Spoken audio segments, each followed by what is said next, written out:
The year is 2014, the time when Sonic Flash games were easy to find and play. I'd watch Sonic plush videos and AMVs non-stop, and also try to get Metal Sonic's outfit in Spiral Knights, because back then, I was obsessed with Spiral Knights as a kid. But that's for another video. One day, in the summer of 2014, my older brother showed me a trailer on Steam for this weird horror game where there was a bear, a rabbit, and a chicken, a sort of docking facility with spikes, and that rabbit running down the hallway, tearing its face off, and I was in shock and awe, and I was sitting there wondering, what is this game? Bam! Five Nights at Freddy's. Wait, that wasn't the docking facility, and there weren't any spikes in FNAF 1. Look, I know my 9-year-old brain thought the dark party room had spikes, and I don't know why my brain thought it was a docking facility in the first shot, even though I saw the band in the first part of the trailer. Well, whatever. That single trailer, though, was the starting point of the domino effect for my love of this series, Five Nights at Freddy's.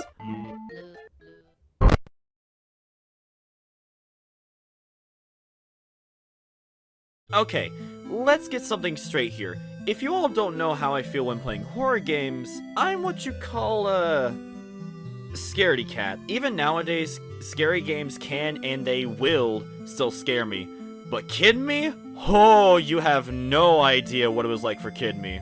Now you're probably wondering, how did Kid Me get to experience the games? Obviously, as the little child I was, I didn't really get to play the full versions of the games, just the demos. But with me being a scaredy cat, do you think I even got past one night? No, of course not. Anytime I boot up either FNAF 2 or FNAF 4, and then as soon as I see stuff moving, I exit the game and go back to Angry Bird space. Now, FNAF 3's demo, I did get past Night 1, but that's because literally in FNAF 3, Night 1 is literally nothing. But then Night 2, Springtrap appears. So Kid Me didn't even try. Now, of course, even though I didn't have many experiences with the games firsthand, I did have experiences with people at school playing the game. So you're about to hear those stories now. There was this one time, there was this girl who was playing FNAF 2 on mobile and got jump scared by Withered Foxy and actually got the Foxy Go Go Go minigame. By then, FNAF 4 already came out, so I already knew what the minigames meant. And I mean, I was one of the few middle schoolers that have also watched almost the entirety of Game Theory, and also the king of Five Nights at Freddy! Lucky Flannel! And I mean, it was pretty impressive to someone getting like a secret death minigame in the mobile versions, because the mobile versions, they weren't the best versions of the game, let me tell you.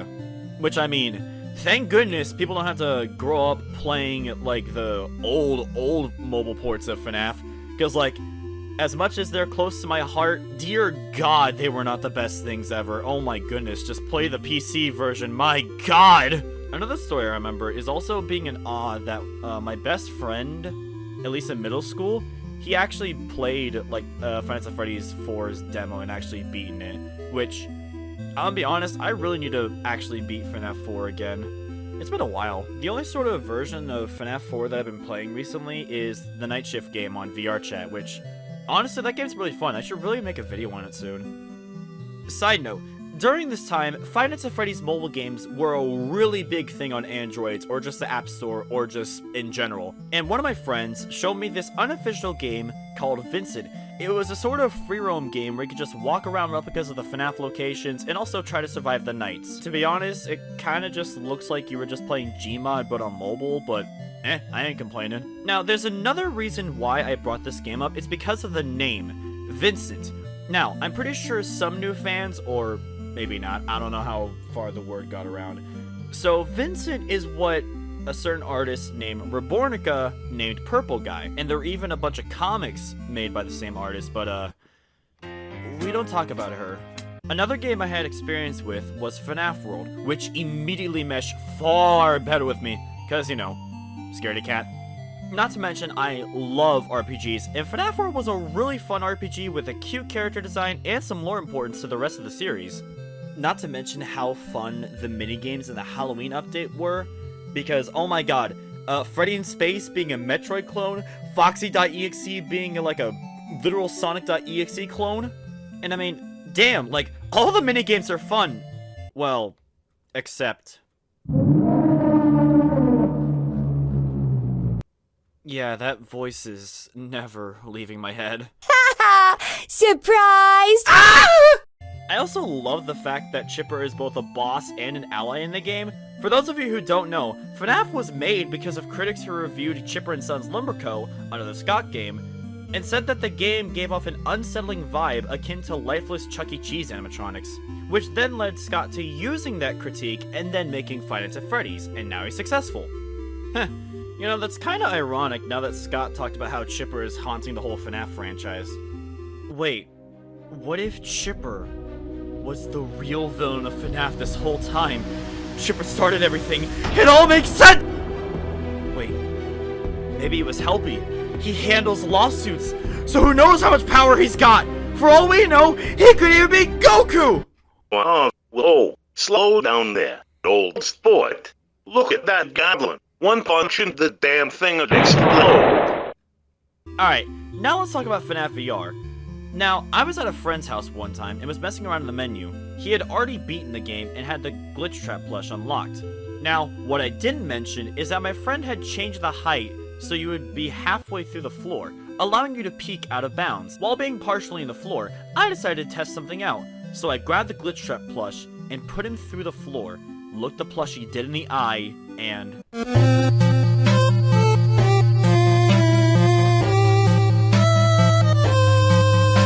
Some say you can still hear his glitched, high-pitched scream. Now it's time for the next game in the franchise. The one, the only, Security Breach Furious Rage. Nah, I'm just kidding.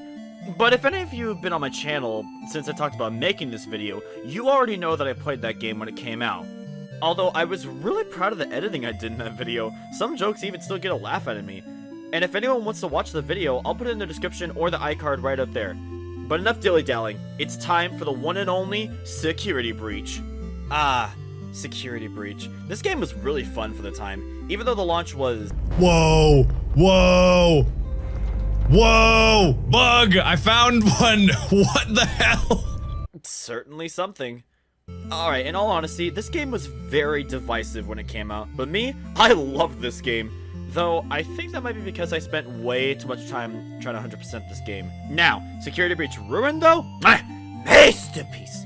I thought it was gonna be short, you know, like a really short DLC, but thank God it wasn't. And if anyone wants to watch my VODs from that, it's on YouTube, because at that time I was figuring out how to stream on both YouTube and Twitch. But now I just decided to stream on Twitch. It's a lot easier that way, in all honesty. Now, as for Help Wanted 2, sadly, I haven't played that yet. But eventually I will stream it since I did get a Quest 3, so it would be the perfect opportunity to get a copy of Help Wanted 2 and then stream it. If I do, I'll put it in the iCard. If not, shout in the comments for me to stream it. I will do it. So that kind of basically wraps up everything I had to say about the official Five Nights at Freddy's games. Sadly, I didn't say too much about FNAF 6, Ultimate Custom Night, or Special Delivery, but that's mainly because I don't have that many experiences with them, and Special Delivery barely worked for me, so... I am so sorry for you Special Delivery fans who are disappointed in my video. I know that this was probably a sort of bland start to this whole experience with FNAF thing, but don't worry, the next part will be a lot more intriguing as we focus on the fandom's music. So stay tuned for that. Oh, look at that, my shift's over. Thanks for sticking by and listening to the story. I've got to get ready for the next stop at the next location. I'll see you there!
Ha ha!